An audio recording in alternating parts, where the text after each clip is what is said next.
Ukraine war updates as Russia claims it has taken the southern city of Kherson. Mariupol and Kharkiv also under heavy attack.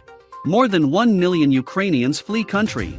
Ukraine says 2,000 civilians have died. Russia admits 498 troop deaths for first time. Kyiv says figure is 9,000.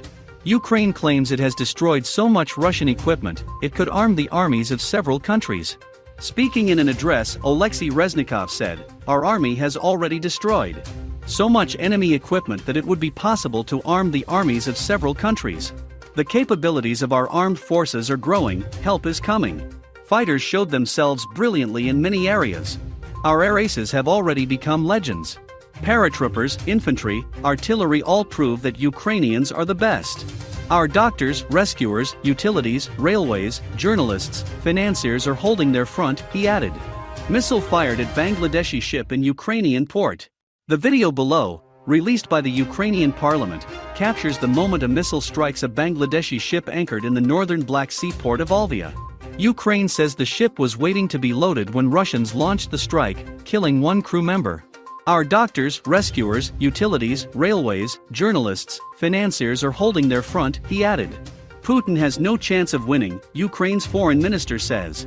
Dmytro Kuleba, Ukraine's foreign minister, has shared an image which he says shows Ukrainians blocking Russian access in the town of Enerhodar, in the south of Ukraine, yesterday. He says that this is a true people's war for Ukraine. 4 Russian aircraft violate Swedish airspace ban. Multiple Russian aircraft were photographed in Swedish airspace on Wednesday, despite it being closed to the country. 2 Russian Su-27 and 2 Su-24 fighter jets briefly entered the country's airspace east of the Swedish island of Gotland in the Baltic Sea. Sweden announced last week that Russian flights would no longer be able to travel over the country from February 28, due to the invasion of Ukraine. It said it was taking the situation very seriously in light of recent events. Russia has changed strategy, and it's now war of the city. Security analyst Professor Michael Clark has explained how Russia has changed strategy, turning the invasion into a war of the cities. He says Russia, counterintuitively, started last Thursday with Plan B, a quickfire attempt to overthrow the government with relatively light forces. Clark says this is typical of how the West tries to do things, not Russia. They might have expected to declare themselves in control within 72 hours, Clark says, but they made a big mess of it. Now Russia has reverted to plan on moving into cities more slowly, with heavier artillery, which is what they know how to do. Have a watch of Clark's insight in full, and note the video was produced before Russia's apparent seizing of Kherson overnight. Russia is a ruthless invading force that poses a threat to wider Europe and the world. Damien Hines, the UK's security minister, was speaking to Sky News this morning as the situation in Ukraine continues to develop. He described the Russian military as a ruthless invading force, adding it poses not only an immediate danger to Ukraine, but a wider threat to Europe and the world. He said, "We are all desperately concerned. This is a ruthless invading force. When it comes to tactics and military strategy, I'm not going to second-guess Vladimir Putin and what he might be thinking, what might be in his head. But we do know that this is a ruthless force, an extremely dangerous force, obviously imminently right now for Ukraine, but actually dangerous for wider Europe and the world. The bravery, the tenacity of Ukraine, my God, we have all been taken aback, and it is so important we do everything we can to support them in what they are doing, and this is where the sanctions come in. We've got the economic crime bill, transparency and enforcement coming through on Monday in Parliament. It is why all these things are so important, why we absolutely need to make the regime hurt." Mr. Hines added that a relatively small number of people from Ukraine have made a visa application to the UK, but he expects this will increase rapidly. Ukrainian President Volodymyr Zelensky has given a morning address in the last few minutes, saying Russian shelling has not stopped since midnight. But Mr. Zelensky says Ukraine's defense lines are still holding against Moscow's onslaught. This is despite claims that Kherson has fallen to Russia. He added, "We have nothing to lose but our own freedom." Mr. Zelensky went on to insist that evidence of Russia's changing assault tactics proves Ukraine was successful in resisting its initial plan. It is thought Moscow had assumed it would claim a quick victory over Ukraine through land assault, but had underestimated the country's resistance. Shelling continues in Kyiv overnight. Several loud explosions were reported in the Ukrainian capital of Kyiv in the early hours of this morning, though the target of these blasts remains unclear. Air raid alerts were issued in multiple regions on Thursday, including Kiev Oblast, Lviv, Zhytomyr, Frankivsk, Chernihiv, and Odessa.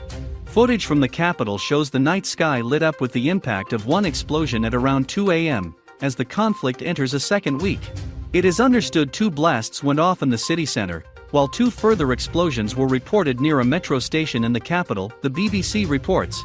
Hours earlier, Ukraine confirmed a powerful explosion had rocked an area near the defense ministry in Kiev, between a railway station and an Ibis hotel. Ukrainian railway service said thousands of women and children were evacuated from the southern railway station at the time of the strike. The building suffered minor damage, while train traffic continued. It was not immediately clear whether there were any casualties. Shelling doesn't stop long enough to find the wounded, says Mariupol's mayor. Today, pro-Moscow rebels threatened to launch targeted strikes on the city unless Ukrainian forces surrender. It is understood Mariupol is encircled by enemy troops. Mayor Vadim Boychenko has now said in a video address that the city cannot even take the wounded from the streets from apartments since the shelling does not stop.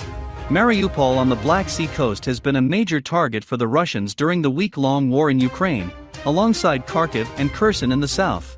Ukrainian railway service said thousands of women and children were evacuated from the southern railway station at the time of the strike. The building suffered minor damage, while train traffic continued. It was not immediately clear whether there were any casualties. Russia invades Ukraine, refugees on the borders. Hundreds of thousands of people have fled their homes in Ukraine. That's according to the UN, who estimates that up to 4 million people will try to leave the country because of the Russian invasion. But how difficult has it been for them to uproot their lives and move to a safer place? On the Sky News Daily podcast with Anna Jones, we are joined by our Europe correspondent Adam Parsons and Peter Dickinson, a UK national who fled Kiev with his wife and children. United Kingdom confirms further sanctions against Russia. The British government has this morning announced an additional round of sanctions in the wake of the Russian invasion of Ukraine, this time targeting the provision of insurance. Russian companies in the aviation and space industry will no longer have access to UK-based insurance or reinsurance services, either directly or indirectly. A statement said this measure will limit the benefits Russian entities receive from their access to the global insurance and reinsurance market. It aims to further isolate Russia's economy from the international financial system, the government said. 1 million people displaced within Ukraine. UNHCR.